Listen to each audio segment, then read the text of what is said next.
ಆಚಿ chilli powder. ಸಖತ್ ಖಾರ ಬಣ್ಣ ಮತ್ತು ರುಚಿ ಆಚಿ ಚಿಲ್ಲಿ ಪೌಡರ್. ಇನ್ನು ಮಾತಿನ ಮಲ್ಲಿ ಬಿಗ್ ಬಾಸ್ನ ರನ್ನರ್ ಅಪ್ ಪ್ರಶಸ್ತಿ ವಿಜೇತೆ ರಕ್ಷಿತಾ ಶೆಟ್ಟಿ ಈಗ ಪಬ್ಲಿಕ್ ಟಿವಿ ಜೊತೆಗೆ ಮಾತನಾಡಿದ್ದಾರೆ.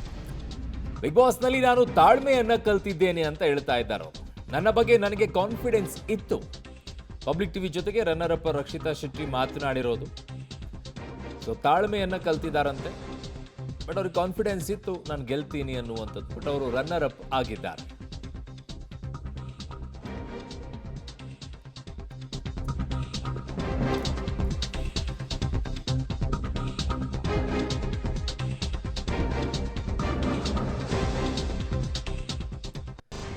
ಇನ್ನು ಗಿಲ್ಲಿ ಗೆಲ್ತಾನೆ ಅಂತ ನನಗೆ ಗೊತ್ತಿತ್ತು. ಫಸ್ಟ್ ಡೇ ಅಲ್ಲಿ ಗಿಲ್ಲಿ ನನ್ನ ಮನಸ್ಸಿಗೆ ಎದ್ದಿದ್ದಾರೆ. ಕಾವ್ಯ ಪರ್ಸನಾಲಿಟಿ ಈವರೆಗೂ ಕೂಡ ಗೊತ್ತೇ ಆಗಿಲ್ಲ. ನಾನು ಫಸ್ಟ್ ಬರಲಿಲ್ಲ, ಕಾರು ಸಿಗಲಿಲ್ಲ. ಬಿಗ್ ಬಾಸ್ ಕಾರು ತೆಗೆದುಕೊಳ್ಳುವ ಆತ್ಮಸ್ಥೈರ್ಯವನ್ನ ಕೊಟ್ಟಿದ್ದಾರೆ ಅಂತ ಪಬ್ಲಿಕ್ ಟಿವಿ ಜೊತೆಗೆ ರನ್ನರ್ ಅಪ್ ರಕ್ಷಿತಾ ಶೆಟ್ಟಿ ಮಾತನಾಡಿದ್ದಾರೆ. ಸೊ ಗಿಲ್ಲಿ ಗೆಲ್ತಾನೆ ಅನ್ನುವಂಥದ್ದು ಅವರಿಗೆ ಗೊತ್ತಿತ್ತಂತೆ. ಫಸ್ಟ್ ಡೇ ಅಲ್ಲಿ ಗಿಲ್ಲಿ ನನ್ನ ಮನಸ್ಸಿಗೆ ಗೆದ್ದಿದ್ದಾರೆ ಅನ್ನುವಂಥ ಮಾತನ್ನು ಕೂಡ ರಕ್ಷಿತಾ ಶೆಟ್ಟಿ ಆಡಿರುವಂಥ ಮಾತುಗಳು. ಬಿಗ್ ಬಾಸ್ ಸೀಸನ್ 12ರ ರನ್ನರ್ ಅಪ್ ರಕ್ಷಿತಾ ನಮ್ಮ ಜೊತೆಗಿದ್ದಾರೆ. ನಾನು ನೇರವಾಗಿ ಅವ್ರನ್ನ ಮಾತನಾಡಿಸ್ತಾ ಹೋಗ್ತೀನಿ. ಪಟಾಕಿ ರಕ್ಷಿತಾ ಅಂತಲೇ ಫೇಮಸ್ ಆಗಿದ್ದಾರೆ. ರಕ್ಷಿತಾ, ಮೊದಲಿಗೆ ಕಂಗ್ರ್ಯಾಚುಲೇಷನ್ ನಿಮಗೆ. ಸುದೀಪ್ ಅವರ ಕೈಯಲ್ಲಿ ನಿಮ್ಮ ಕೈ ಇರುತ್ತೆ ಅಂತ ನೀವು ಅಂದ್ಕೊಂಡಿದ್ದೀರಾ? ಸರ್, ಸತ್ಯ ಹೇಳಿದರೆ ನಾನು ಅಂದ್ಕೊಳ್ಳಿಲ್ಲ ನಾನು. ಬಟ್ ಎಲ್ಲೋ ಕಡೆ ನನಗೆ ನನ್ನ ಮೇಲೆ ಕಾನ್ಫಿಡೆಂಟ್ ಇತ್ತು. ರಕ್ಷಿತಾ, ಹೋಗ್ಬೋದು ನೀನು, ಯಾವಾಗ ನಾನು ನನಗೆ ಮಿರರಲ್ಲಿ ನೋಡುವಾಗ ಹೋಗ್ಬೋದು ನೀನು ಅಂತ ಹೇಳಿದ್ದೀನಿ ನಾನು ನನಗೇನೆ.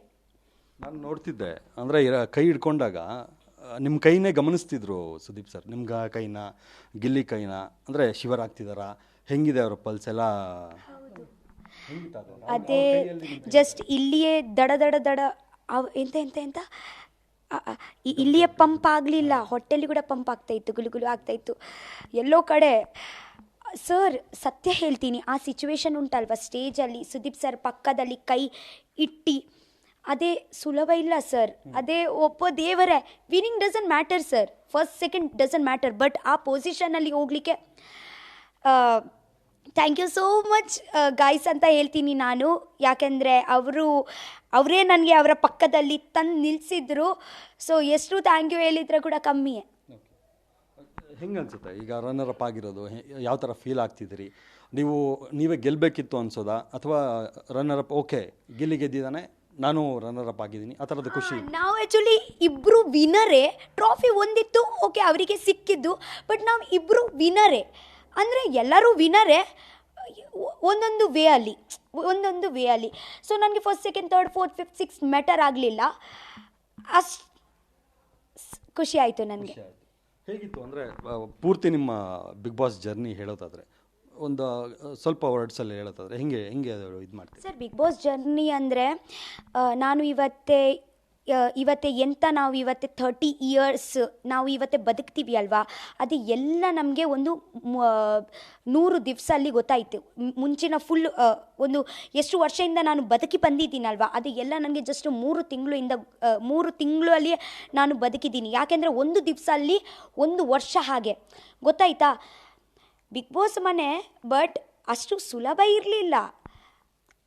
ಅಪ್ ಆ್ಯಂಡ್ ಡೌನ್ ನಮ್ಮ ಸಿಚುವೇಶನ್, ನಮಗೆ ಕೋಪ, ಸಿಟ್ಟು, ನಗು, ಹಬ್ಬ ಎಲ್ಲ ಇತ್ತು, ಧಮಾಕ ಇತ್ತು ಅಲ್ಲಿ. ಓಕೆ, ಆ ಮಧ್ಯದಲ್ಲಿ ನಾವು ಒಂದು 22 ಜನ ಇದ್ದಾರೆ. ಎಲ್ಲರೂ ಒಂದು ಪರ್ಸ್ನಾಲಿಟಿ ಅಲ್ಲ, ಎಲ್ಲರೂ ಬೇರೆ ಬೇರೆ ಪರ್ಸ್ನಾಲಿಟಿ. ನನ್ನ ಹಾಗೆ ಗಿಲ್ಲಿ ಹಾಗೆ ನಾನಿಲ್ಲ, ಅಶ್ವಿನಿ ಮ್ಯಾಮ್ ಹಾಗೆ ನಾನು ಇಲ್ಲ. ಅಂದರೆ ಎಲ್ಲರದ್ದು ಬೇರೆ ಬೇರೆ ಬೇರೆ ಬೇರೆ ಪರ್ಸ್ನಾಲಿಟಿ, ಸೇಮ್ ಪರ್ಸ್ನಾಲಿಟಿಯೇ ಇಲ್ಲ. ಸೊ ನೀವು ಜಸ್ಟ್ ಇಮ್ಯಾಜಿನ್ ಮಾಡಿ, ಒಂದು ಮನೆಯಲ್ಲಿ ಆ 22-24 ಬೇರೆ ಬೇರೆ ಕ್ಯಾರೆಕ್ಟರ್ಸ್, ಆ ಮನೆ ಹೆಂಗೆ ಇರುತ್ತೆ, ಹೇಗೆ ಆಗ್ಬೋದು ಅಲ್ವಾ? ಆಬ್ವಿಯಸ್ಲಿ ಬೋಮ್ ಬ್ಲಾಸ್ಟ್ ಆಗುತ್ತೆ. ಬಿಗ್ ಬಾಸ್ಗೆ ಸೆಲೆಕ್ಟ್ ಆದಾಗ ಇದೇ ಕಾನ್ಫಿಡೆನ್ಸ್ ಇತ್ತಾ ಅಂತ? ಸರ್, ಬಿಗ್ ಬಾಸ್ಗೆ ಸಿಲೆಕ್ಟ್ ಆಗುವಾಗ ನನಗೆ ನನ್ನ ಮೇಲೆ ತುಂಬ ಕಾನ್ಫಿಡೆಂಟ್ ಇತ್ತು. ಬಿಕಾಸ್ ನನಗೆ ನಾನು ಎಂತಂತ ಇಷ್ಟು ವರ್ಷದಿಂದ ಗೊತ್ತಿತ್ತು, ಬಟ್ ಯಾರಿಗೆ ನಾನು ಎಂತಂತ ಗೊತ್ತಿರಲಿಲ್ಲ. ನನಗೆ ನನ್ನ ಮೇಲೆ ಕಾನ್ಫಿಡೆಂಟ್ ಇತ್ತು. ನನಗೆ ಹೋಗುವಾಗ ಕೂಡ ರಕ್ಷಿತಾ ನೀವು ಮಾಡ್ತೀಯ ಬಿಡೋ ಅಂತ ನನಗೆ ಒಂದು ಕಾನ್ಫಿಡೆಂಟ್ ಇತ್ತು. ಅಂದರೆ 2 ಸಲಿನೋ ಅಥವಾ 3 ಸಲಿನೋ ಹೊರಗಡೆ ಹೋಗಿ ಮತ್ತೆ ಕಮ್ಬ್ಯಾಕ್ ಮಾಡಿರೋದು ಇಷ್ಟು ಸೀಸನಲ್ಲಿ ಯಾರೂ ಇಲ್ಲ, ನೀವು ಮಾತ್ರ. ಅದು ಯಾವ ಥರ ಫೀಲ್ ಆಗ್ತೀರಿ? ಸರ್ ಯಾವುದು ಥರ ಫೀಲ್ ಆಗಿ ಬಿಡಿ, 2 ಸತಿ ನಾನು ಹೋಗಿದ್ದೀನಲ್ವಾ, ಅದೇ ಬಿಗ್ ಬಾಸ್ ಮನೆಯಿಂದ ಜಾಸ್ತಿ ನಾನು ಕಲಿದ್ದೀನಿ ಪೇಷನ್ಸ್. Okay, patience. ಆ 7 ಡೇಸ್ ನಿಮಗೆ ಗೊತ್ತಿರಲಿಲ್ಲ ನನಗೆ ಬಿಗ್ ಬಾಸ್ ಮನೆಯಿಂದ ಆಚೆ ಹಾಕಿದ್ರಲ್ವಾ, ರೂಮ್ ಹೇಗೆ ಇತ್ತು ಅಂತ. ಇದೇನೆ ಜಸ್ಟ್ ರೂಮ್ ಅಂತ ಅನ್ಕೊಳ್ಳಿ, ಇದೇನೆ ಸೇಮ್ ರೂಮ್. ಓಕೆ, ಊಟಕ್ಕೆ ಎಂಥ ಬಿಗ್ ಬಾಸ್ ಕಮ್ಮಿ ಮಾಡಲಿಲ್ಲ. ಬಟ್ ಅಲ್ಲಿ ನನಗೆ ಬಿಸಿಲು ಕಾಣಿಸಲ್ಲ, ಪಕ್ಕದಲ್ಲಿ ಹಾಸ್ಟೆಲ್. ಓಕೆ, ಹಾಸ್ಟೆಲಲ್ಲಿ ಯಾರು ಒಂದು ಗೋಡೆ ನನಗೆ ಬಿಸಿಲು ನೋಡಲಿಕ್ಕೆ ಇದ್ದರೆ ನಾನು ಹೀಗೆ ಎದ್ದುಳುದು ಹೀಗೆ ಮಾಡಿ ನೋಡೋದು ಬಿಸಿಲುಗೆ ಸ್ವಲ್ಪ. ಬಟ್ ಊಟಕ್ಕೆ ಎಂಥ ಕಮ್ಮಿ ಇರಲಿಲ್ಲ. ಬಟ್ ನೀವು ಜಸ್ಟ್ ಇಮ್ಯಾಜಿನ್ ಮಾಡಿ, ನಿಮಗೆ ಫುಲ್ ಒಂದು ರೂಮ್ ಕೊಟ್ಟಿದ್ದಾರೆ, ಊಟ ಎಂತ ಬೇಕು ಉಂಟು, ನಿಮ್ಮ ಸಿಚುವೇಶನ್ ಹೇಗೆ ಉಂಟಂತೆ ನಿಮಗೆ ಗೊತ್ತಿಲ್ಲ. ನೀವು ಇವತ್ತೇ ಮನೆಗೆ ಹೋಗ್ತೀಯಾ, ಯಾವುದು ಮನೆಗೆ ಹೋಗ್ತೀಯಾ, ಬಿಗ್ ಬಾಸ್ ಮನೆಗೆ ಹೋಗ್ತೀಯಾ ಇಲ್ಲ, ಕ್ಲಾರಿಫೈ ಕೊಡಲೇ ಇಲ್ಲ. ಶ್ಯಾಡೋ ಇದ್ದಾರಲ್ವ, ಬಿಗ್ ಬಾಸ್ ಶ್ಯಾಡೋಗೆ ಕಳಿಸಿದ್ದಾರೆ. ನನಗೆ ಎಂತ ಬೇಕು, ಎಂತ ನನಗೆ ಪ್ರಾಬ್ಲಮ್ ಉಂಟಾ ಕೇಳ್ತಾ ಇದ್ರು. ಓಕೆನಾ? ಸೊ ಆ್ಯಕ್ಚುಲಿ ಎಂತ ಗೊತ್ತುಂಟಾ, ಸೊ ಎಂಥ ಪ್ರಾಬ್ಲಮ್ ಆಗಲಿಕ್ಕೆ ಬಟ್ ಆ 7 ಡೇಸ್ ಇತ್ತಲ್ವ, ತುಂಬ ಟಫ್ ಇತ್ತು. ಸೊ ಅದೇ ಸಾಧಾರಣ ಇರಲಿಲ್ಲ. ಮತ್ತು ಅಲ್ಲಿ ಮಾತಾಡಲಿಕ್ಕೆ ಕೂಡ ಒಂದು ಜನ ಇಲ್ಲ ಅಲ್ವಾ ಸರ್. ನೀವು ಒಂದು ಜನ ಇದ್ದರೆ ನೀವು ಮಾತಾಡ್ಬೋದು, ಬಟ್ ಆ ಕೋಣೆದಲ್ಲಿ ನಿಮಗೆ ಒಬ್ಬರೇ ಹಾಕಿದ್ದಾರೆ. ಹೆಂಗೆ ಇರ್ತೀಯಾ? ಕನ್ನಡ ಫೇವ್ರೇಟ್ ಧ್ರುವಂತ್ನ ಹಾಕಿದ್ರು ಅಲ್ಲಿ ಇಲ್ಲ, ಫಸ್ಟ್ ಟೈಮ್ ಆಚೆ ಹಾಕಿದ್ರಲ್ವಾ, ಆಗ ಹೇಳ್ತಾ ಇದ್ದೀನಿ. ಸೆಕೆಂಡ್ ಟೈಮ್ ಕೂಡ ಅದೇನೇ ಕನ್ಸಿಡರ್ ಮಾಡಿ, ಜಸ್ಟ್ ಒಂದು ಧ್ರುವ ಅಂತ ಅನ್ನ ಇದ್ರು, ಒಂದು ನೋಡಲಿಕ್ಕೆ ಒಂದು ಜನ ಇದ್ರು. ಆ ಟೈಮಲ್ಲಿ ಯಾರೂ ಇರಲಿಲ್ಲ. ಈ ಟೈಮಲ್ಲಿ ಎಂತ ಇದ್ರು ಅಂದರೆ ಸ್ವಲ್ಪ ಕೂಡ ಓಕೆ, ಬಟ್ ಹಾಗೆ ಅಲ್ಲ. ಏನು ಮಾಡ್ತಿದ್ರಿ ಆಗ ಫಸ್ಟ್ ಟೈಮ್ ಹೊರಗಡೆ ಹಾಕಿದಾಗ? ಅದೇ ಹೇಳ್ತಾ ಇದ್ದೀನಿ. ಇಲ್ಲ, ಫಸ್ಟ್ ಟೈಮ್ ನನಗೆ ಟಿವಿ ತೋರಿಸ್ಲಿಲ್ಲ. ನಾನು ಜಸ್ಟ್ ಮನೆಗೆ ಕುತ್ಕೊಳ್ಳೋದು, ಇಲ್ಲಿಯೇ ಕುತ್ಕೊಳ್ಳೋದು, ಬಾತ್ರೂಮಲ್ಲಿ ಹೋಗೋದು, ನನ್ನನೇ ಮುಖ ಮಿರರಲ್ಲಿ ನೋಡೋದು. ಇದು ಎಂತಾಯಿತು, ಹೇಗಾಯಿತು, ಯಾಕೆ ನಾನು ಆಚೆ ಬಂದಿದ್ದೀನಿ, ಕ್ವೆಶ್ಚನ್ ಮಾರ್ಕ್ ಉಂಟು. ಎಲ್ಲೋ ನನ್ನಗೋಸ್ಕರನೇ ನಾನು ಮಾತಾಡಲಿಕ್ಕೆ ಆಗಲಿಲ್ಲ ಅಂದರೆ ನಾನು ನನಗೇನೆ ನೋಡಿ, ರಕ್ಷಿತಾ ನೀನು ನಿನಗೋಸ್ಕರ ಮಾತಾಡ್ದಿದ್ದರೆ ಇಲ್ಲಿ ನೀವು ಇರ್ತಾ ಇರಲಿಲ್ಲ ಅಂತ ನಾನು ನನಗೇನೆ ಕ್ವೆಶ್ಚನ್ ಮಾಡ್ತಾ ಇದ್ದೀನಿ ಕನ್ನಡಿಗೆ ನೋಡಿ. ಆ ಫಸ್ಟ್ ವಾರ ಯಾಕೆಂದರೆ ಅದೊಂದು ಕ್ವೆಶ್ಚನ್ ಮಾರ್ಕ್ ಬಂತು. ಆ ಟೈಮಲ್ಲಿ ನಾನು ಕನ್ವಿನ್ಸ್ ಮಾಡ್ಬೋದಿತ್ತು. ಬಟ್ ಸರ್ ನೀವೇ ಹೇಳಿ, ಒಂದು ಹೋಗಿ 15 ನಿಮಿಷ ಆಗಲಿಲ್ಲ ಸರ್, ನಾನು ಎಂತೆಂತ ಕನ್ವಿನ್ಸ್ ಮಾಡಲಿ ಅಲ್ವಾ? ಹಾಗೆ ಹೆಂಗೆ ಅನಿಸ್ತು ಆಗ ಹೊರಗಡೆ ಹಾಕಿದಾಗ? ನನ್ನ ಮನೆಗೆ ಕಳಿಸ್ತಾರೆ ಅಂತ ಅಂದ್ಕೊಂಡಿದ್ದೆ. ಮನೆಗೆ ಹಾಕಿದಾರಲ್ವಾ, ನಾನು ಹೇಗಂದರೆ ನನ್ನ ಒಂದು ಬಾಡಿ ಇತ್ತು, ಬಟ್ ಬಾಡಿಯಲ್ಲಿ ಆತ್ಮ ಇರಲಿಲ್ಲ. ಐ ವಾಸ್ ಲೈಕ್, ಇಷ್ಟು ಅಂದರೆ ನನ್ನ ಅಮ್ಮ ಇಷ್ಟು ಪ್ರೀತಿ, ಇಷ್ಟು ಅಲ್ಲಿಂದ ಇಲ್ಲಿ ಬಂದಿದ್ದೀನಿ, ಮನೆಗೆ ಹೋಗಲಿಕ್ಕೆ 15 ನಿಮಿಷದಲ್ಲಿ ವಾಪಸ್ ಬಂದಿದ್ದೀನಿ. ಇದು ಸತ್ಯನಾ? ನಾನು ನನಗೆ ಇದೇ ಮಾಡ್ತಾ ಇದ್ದೀನಿ, ಇದು ಸತ್ಯನಾ ಸುಳ್ಳ ಅಂತ. ಫಸ್ಟ್ ಆಫ್ ಆಲ್ ನಾನು ನನಗೇನೆ ಎಂಥ ಸ್ಟ್ಯಾಂಡ್ ತೊಗೊಳ್ಳಿಲ್ಲ. ನಾನು ಎಂತ ಅಂತ ಅವರಿಗೆ ಕ್ವೆಶ್ಚನ್ ಮಾರ್ಕ್ ಹಾಕಲಿ, ಯಾಕೆ ನನಗೆ ಆಚೆ ಹಾಕಿದ್ದೀರಾ ಅಂತ. ಯಾಕೆಂದರೆ ನನಗೆ ಅವಕಾಶ ಕೊಟ್ಟರು ಅಲ್ವ ಕನ್ವಿನ್ಸ್ ಮಾಡಲಿಕ್ಕೆ ನನಗೆ ಆಗಲಿಲ್ಲ, ಆಚೆ ಹಾಕಿದ್ದಾರೆ. ಎಂತಂದ ನಾನು ಹೇಳಿ, ಯಾಕೆ ನನಗೆ ಆಚೆ ಹಾಕಿದ್ದೀರಾ ಅಂತ ಹೇಳಲಿಕ್ಕೆ ಕೂಡ ಆಗಲ್ಲ. So I was like, okay. ಈಗ ನೀವು ರನ್ನರ್ ಅಪ್ ಆದ್ರಿ, 25 ಲಕ್ಷ ಅಂದರೆ ನೀವು 20 ಲಕ್ಷ ಸಿಕ್ಕರೆ ನಾನು ಹಸು ತಗೋತೀನಿ ಅಂದರೆ 20 ಹಸುನ. ಈಗ 25 ಲಕ್ಷ ಅಂದರೆ ನೀವು ಹೇಳಿದ್ದ ಅಮೌಂಟೇ ಸಿಕ್ತು ನಿಮಗೆ, ಅದ್ರ ಬಗ್ಗೆ ಎಷ್ಟು ಖುಷಿ ಇದೆ? ಸರ್ ಅಮೌಂಟ್ ಬಗ್ಗೆ ಓಕೆ, ಹಣ ಬಗ್ಗೆ ನನಗೆ ಹಾಗೆ ಅಂತ ಖುಷಿ ಇಲ್ಲ. ನನಗೆ ಪೊಸಿಷನ್ ಮೇಲೆ ಖುಷಿ ಉಂಟು, ಆ ಸ್ಥಾನ ಮೇಲೆ ಖುಷಿ ಉಂಟು. ಆ ದೊಡ್ಡ ಎಂತ ಸರ್, ನಾವು ಇವತ್ತೇ ನೋಡಿ ಇಲ್ಲಿ ತನಕ ಬಂದ ನಂತರ ದುಡ್ಡು ನಾವು ಇಲ್ಲಿ ಕೂಡ ನಾವು ಮಾಡ್ಬೋದು. ಇವತ್ತೇ ನೋಡಿ, ಫಾರ್ ಎಕ್ಸಾಂಪಲ್ ನಾನು ಒಂದು ಹೇಳ್ತೀನಿ ನಿಮಗೆ, ನಾನು ಫಸ್ಟ್ ಬರಲಿಲ್ಲ, ನನಗೆ ಗಾಡಿ ಸಿಕ್ಕಲಿಲ್ಲ. ಬಟ್ ಇವತ್ತೇ ಬಿಗ್ ಬಾಸ್ ಎಂತ ಮಾಡಿದ್ದಾರೆ ಅಂದರೆ, ಒಂದು ರೋಡ್ ಮಾಡಿ ಅಲ್ಲಿ ಗಾಡಿ ನಿಲ್ಲಿಸಿದ್ದಾರೆ. ಇವತ್ತೇ ಬಿಗ್ ಬಾಸ್ ಹೇಳ್ತಾರೆ, ಆ ರೋಡಲ್ಲಿ ಹೋಗೋ, ಗಾಡಿ ನೀನೇ ತಗೊಳ್ಳೋ. ಅದೇ ನನಗೆ ದಾರಿ ಮಾಡಿ ಕೊಟ್ಟಿದ್ದಾರೆ Bigg Boss. So Bigg Boss ನನಗೆ ಗಾಡಿ ಕೊಡಲಿಲ್ಲ, ಬಟ್ ಗಾಡಿ ತಗೊಳ್ಳಿಕ್ಕೆ ನನಗೆ ದಾರಿ ಮಾಡಿ ಕೊಟ್ಟಿದ್ರು. ಸೊ ಅಷ್ಟು ಸಾಕು ನನಗೆ. ಏನು ಹೇಳ್ತೀರಿ ನಿಮ್ಮ ಜೊತೆಗಿದ್ದಂಥ ಸ್ಪರ್ಧಿಗಳ ಬಗ್ಗೆ ಏನೇನು ಹೇಳ್ತೀರಿ? ಮತ್ತು ಗಿಲ್ಲಿ ಜೊತೆಗಿನ ಸಂಬಂಧದ ಬಗ್ಗೆ ಒಂದು ಒಳ್ಳೆ ಫ್ರೆಂಡ್ಶಿಪ್ ಬೆಳೀತು ನಿಮಗೆ, ಅದ್ರ ಬಗ್ಗೆ ಏನು ಹೇಳ್ತೀರಿ? ಗಿಲ್ಲಿ ಜೊತೆಗೆ ಎಂತ ಇದ್ದರೆ ಅದೇ ಒಂದು ರಿಯಲ್ ಪ್ಯೂರ್ ಆಗಿ ಕನೆಕ್ಷನ್ ಆಯಿತು. ಎಂಥ ಫೋರ್ಸ್ಫುಲಿ ರಿಲೇಷನ್ ಆಗಲಿಲ್ಲ.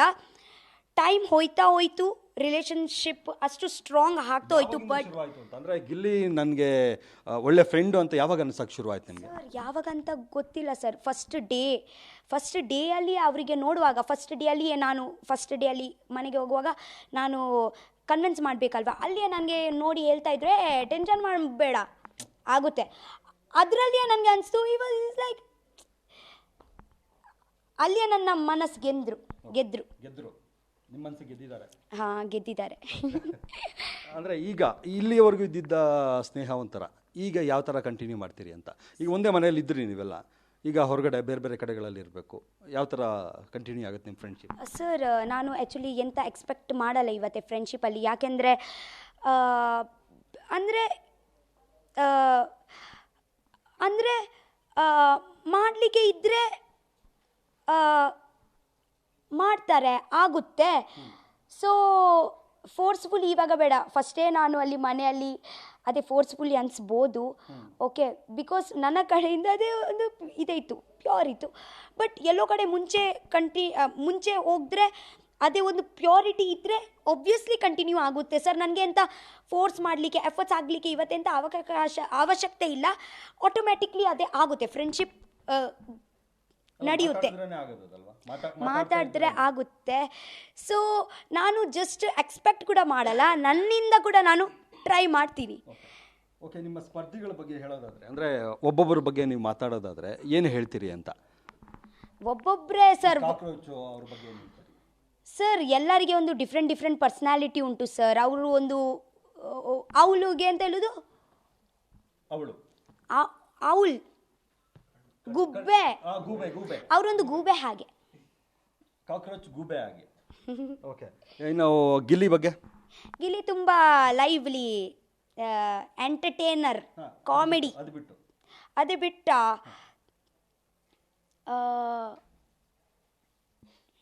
ಒನ್ ವರ್ಡಲ್ಲಿ ಏನು ಹೇಳು? ಒಳ್ಳೆಯವರು. ಕಾವ್ಯ ಓಕೆ ಗುಡ್. ಓಕೆ, ಅಂದರೆ ಹೆಂಗೆ ಅದು ಕಾವ್ಯನ ಬಗ್ಗೆ ಯಾಕೆ ಅಷ್ಟೊಂದು? ಅಷ್ಟೊಂದಲ್ಲ, ನನಗೆ ಆ್ಯಕ್ಚುಲಿ ಇಷ್ಟು ತಿಂಗಳು ಇದ್ದೀನಿ ಅಲ್ವಾ, ನನಗೆ ಆ್ಯಕ್ಚುಲಿ ಗೊತ್ತಾಗಲಿಲ್ಲ ಪರ್ಸ್ನಾಲಿಟಿ. ಸೊ ಅದಕ್ಕೆ ನಾನು ಓಕೆ ಗುಡ್ ಅಂತ ಹೇಳ್ತಾ ಇದ್ದೀನಿ. ಕೊನೆವರೆಗೂ ಗೊತ್ತಾಗಿಲ್ಲ ಅಂತನಾ? ಹಾಂ, ಕೊನೆಯವರು ನನಗೆ ಗೊತ್ತಾಗಲಿಲ್ಲ. ಯಾಕೆಂದರೆ ಅಲ್ಲಿ ಅವರನ್ನೇ ತಪ್ಪಂತ ಹೇಳಲ್ಲ, ನನ್ನ ಕೂಡ ಉಂಟು. ಯಾಕೆಂದರೆ ನಾನು ಕೂಡ ಇಂಟ್ರೆಸ್ಟ್ ಪಟ್ಟಲಿಲ್ಲ ಅವರ ವಿಷಯಕ್ಕೆ, ಎಂತ ಇದೆ ಮಾಡಲಿಕ್ಕೆ. ಅವರು ಕೂಡ ಪಟ್ಟಲಿಲ್ಲ, because I am not interested. ಹಾಗೆ ಡಾಗ್ ಸತೀಶ್ ಅವ್ರ ಬಗ್ಗೆ? ಅವರು ಒಳ್ಳೆ ಇದ್ದಾರೆ ಸರ್. ಓಕೆ, ಇನ್ನು ಜಾನ್ವಿ ಅವ್ರ ಬಗ್ಗೆ? Stylish. Dhanush? Silent, calm person, ground hearted. Down to heart. Sorry. Chandraprabha? ಚಂದ್ರಪ್ರಭಾನಾ? ಒಳ್ಳೆಯವರು ಸರ್, ಬಟ್ ತುಂಬ ಚಿಕ್ಕ ವಿಷಯಕ್ಕೆ ಓವರ್ ಥಿಂಕ್ ಮಾಡ್ತಾರೆ ಅಷ್ಟೇ. ಅಭಿಷೇಕ್? ಹಾಂ, ಗುಡ್, ಕೂಲ್. ಮಲ್ಲಮ್ಮ? ಹಾಂ, ಚೆನ್ನಾಗಿದ್ದಾರೆ. ಓಕೆ, ಇನ್ನು ಧ್ರುವಂತ್ ಬಗ್ಗೆ ಏನು ಹೇಳ್ತೀರಿ? ಸರ್, ಅವರು ಕೂಡ ಚೆನ್ನಾಗಿದ್ದಾರೆ, ಸಿಟ್ಟು ಬಂದರೆ ಕೋಪ ಅಷ್ಟೇ. ಓಕೆ, ಅಂದರೆ ಈಗ ಮುಂದೆ ಏನು ಮಾಡ್ತೀರಿ ಅಂತ? ಇಂದ ಬ್ಲಾಗಲ್ಲಿ ನೀವು ಫೇಮಸ್ ಆದ್ರಿ, ಬಿಗ್ ಬಾಸಿಗೆ ಬಂದ್ರಿ, ಈಗ ನೆಕ್ಸ್ಟ್ ಅಂತ? ನೆಕ್ಸ್ಟ್ ನಾನು ಬ್ಲಾಗೇ ಮಾಡೋದು. ಸಿನಿಮಾ ಏನಾದರೂ ಆಫರ್ ಬಂದರೆ, ಇಲ್ಲ ಸೀರಿಯಲ್ ಬಂದರೆ? ಸಿನಿಮಾ ನಾನು ಮಾಡ್ತೀನಿ. ಯಾವಾಗ ನಾನು ಸಿನಿಮಾ ಮಾಡ್ತೀನಿ ಗೊತ್ತುಂಟಾ? ನನ್ನಾಗೇನೆ ನನಗೆ ಒಂದು ಕ್ಯಾರೆಕ್ಟರ್ ಸಿಕ್ಕಿದ್ರೆ, ಫಾರ್ ಎಕ್ಸಾಂಪಲ್ ಒಂದು ಪಟಾಕಿಯಾಗೆ ನಾನೇ ಒಂದು ಹೀರೋ ಇಲ್ಲ ಅಂದರೆ ಪರವಾಗಿಲ್ಲ, ನಾನೇ ಪಿಕ್ಚರಲ್ಲಿ ನಾನು ಒಂದು ಗದ್ದೆದಲ್ಲಿ ಓಡಾಡೋದು, ತಿನ್ನೋದು, ಅದೇ ಎಲ್ಲ ಮಸ್ತಿ ಎಲ್ಲ, ಹಾಗೆ ನನ್ನ ಪರ್ಸನಾಲಿಟಿ ಹಾಗೆ ಒಂದು ಪಿಕ್ಚರ್ ಸಿಕ್ಕಿದ್ರೆ ನಾನು ಮಾಡ್ತೀನಿ, ಇಲ್ಲಾಂದರೆ ನಾನು ಪಿಕ್ಚರ್ ಮಾಡಿ. ಈಗ ಗಿಲ್ಲಿ ಸಿನಿಮಾದಲ್ಲಿದ್ದಾರೆ, ಸೀರಿಯಲಲ್ಲಿದ್ದಾರೆ, ಗಿಲ್ಲಿ ಜೊತೆಗೆ ಆ್ಯಕ್ಟ್ ಮಾಡೋಕ್ಕೆ ಏನಾದರೂ ಚಾನ್ಸ್ ಸಿಕ್ಕಿದ್ರೆ ಗ್ಯಾರಂಟಿ. ಇಲ್ಲಪ್ಪ, ನನಗೆ ಹೀರೋಯಿನ್ ಆಗಿ ಅಷ್ಟು ನನ್ನ ಅದೃಷ್ಟ ಇಲ್ಲ. ಬೇಕಿದ್ರೆ ಸೈಡ್ ರೋಲ್ ಸಿಕ್ಕಿದ್ರೆ ಮಾಡಿಬಿಡ್ತೀವಿ. ಈಗ ಬಿಗ್ ಬಾಸಲ್ಲಿ ನೋಡೋವಾಗ ಒಂದ್ಸಲಿ ಜಗಳ ಗಂಟೆ ಅನ್ಸೋದು, ಒಂದ್ಸಲಿ ತುಂಬ ಕ್ಯೂಟಾಗಿ ನಮ್ಮನೆ ಹುಡುಗಿ ರಕ್ಷಿತಾ ಅನ್ನೋ ಥರ ಅನಿಸ್ತಿತ್ತು, ಈ ಥರ ಒಂದ್ಸಲಿ ಫಿಲಾಸಫರ್ ಥರ ಮಾತಾಡ್ತಿದ್ರಿ ನೀವು. ಹೆಂಗದಲ್ಲ ಇಷ್ಟು ಚಿಕ್ಕ ಏಜಲ್ಲಿ? ಗೊತ್ತಿಲ್ಲ ಸರ್, ಗೊತ್ತಿಲ್ಲ. ನಾನು ಹುಟ್ಟಿದ್ದೀನಿ ಹಾಗೆ, ಹುಟ್ಟಿದಾಗಿಂದ ಹಾಗೆ.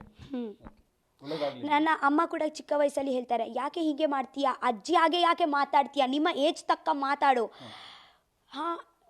ಹಾಗೆ ಅಷ್ಟೇ. ಒಳ್ಳೆಯದಾಗಲಿ. ಓಕೆ, ಇದು ರಕ್ಷಿತಾ ಅವರ ಮಾತುಗಳು. ಕ್ಯಾಮ್ರಾ ಪರ್ಸನ್ ಯಶವಂತ್ ಜೊತೆಗೆ ಮಾದೇಶ್ ಆನೇಕಲ್, ಪಬ್ಲಿಕ್ ಟಿವಿ ಬೆಂಗಳೂರು.